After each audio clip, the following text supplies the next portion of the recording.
పులివెందులలో TDP గెలుపు. టీడీపీకి 6735 ఓట్లు, వైసీపీకి 683 ఓట్లు. ప్రజలకి లతారెడ్డి ధన్యవాదాలు. ఒంటిమిట్టలోనూ టీడీపీ విజయం. వైసీపీపై ముద్దు కృష్ణారెడ్డి గెలుపు. 6267 ఓట్ల మెజారిటీ సాధించిన టీడీపీ. వైసీపీ డ్రామాలు జనం నమ్మలేదు. అభివృద్ధే టీడీపీని గెలిపించింది. ప్రజాస్వామ్యబద్ధంగా ఎన్నికలు జరిగాయన్న సవిత. వైసీపీ ఇప్పటికైనా కళ్లు తెరవాలి. పోలీసుల్ని తప్పు పట్టడం సరికాదు. స్థానిక సంస్థల్లోనూ విజయం ఖాయమన్న రాంప్రసాద్. పులివెందుల్లో దొంగ ఓటింగ్. వైసీపీ శ్రేణులు నిరుత్సాహపడొద్దు. టీడీపీకి గుణపాఠం చెబుతామన్న అవినాష్ రెడ్డి. అరాచక పాలనకి గుడ్ బై. పులివెందుల కోట బద్దలైంది. వైసీపీకి డిపాజిట్ దక్కలేదన్న అనగాని.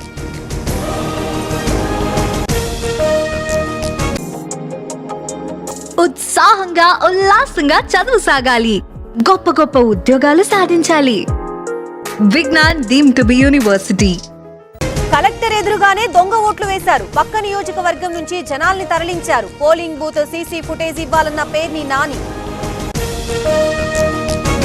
తెలంగాణకు మరోసారి రెయిన్ అలర్ట్. ఇవాళ ఓ మోస్తారు నుంచి భారీ వర్షాలు కురిసే ఛాన్స్. రేపు ఎల్లుండి హైదరాబాద్ లో భారీ వర్షాలు. వాగులో చిక్కుకున్న గొర్రెల కాపరులు. మహబూబ్ నగర్ లో ఘటన. కాపాడిన ఎస్డీఆర్ఎఫ్ సిబ్బంది. ఖమ్మం జిల్లాలో ఎడతెరిపి లేని వర్షం. మరో 2 రోజులు వర్షం. స్కూళ్లకి సెలవు. మున్నేరికి భారీగా వరద. బాపట్ల జిల్లాలో భారీగా పంట నష్టం. 15,000 హెక్టార్లలో నీట మునిగిన నారుమళ్లు. రైతులకి పరిహారం అందిస్తామన్న కలెక్టర్.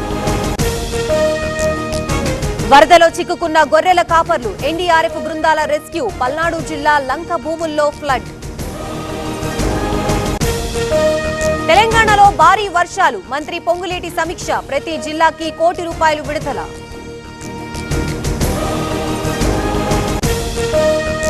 హైదరాబాద్ లో మూసీ ఉధృతి. ప్రవాహంలో కొట్టుకుపోయిన యువకుడు. చెట్టుని పట్టుకుని ఆగిన వైనం. హిమాయత్ సాగర్ కు పోటెత్తిన వరద. 9 గేట్లు ఎత్తి దిగువకు నీటి విడుదల. ఇంట్లో 27,000 క్యూసెక్కులు. కోదాడలో తమ్మెర చెరువు కాలువ బీభత్సం. పొంగి పొర్లుతున్న వరద. తులసీనగర్ లో ఇళ్లకి చుట్టేసిన ఫ్లడ్. బాపట్లలో ఎడతెరిపి లేని వర్షాలు. నీట మునిగిన జగనన్న కాలనీ. తీవ్ర ఇబ్బందులు పడుతున్న జనాలు.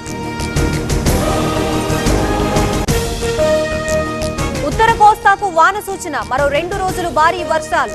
Disaster management MD Prakhar Jain.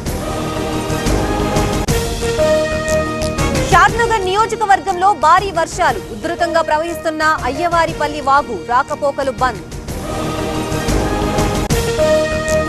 Kannada నటుడు దర్శన్ కి ఎదురు దెబ్బ. బెయిల్ రద్దు చేసిన సుప్రీం. హత్య కేసులో ఆరోపణలు.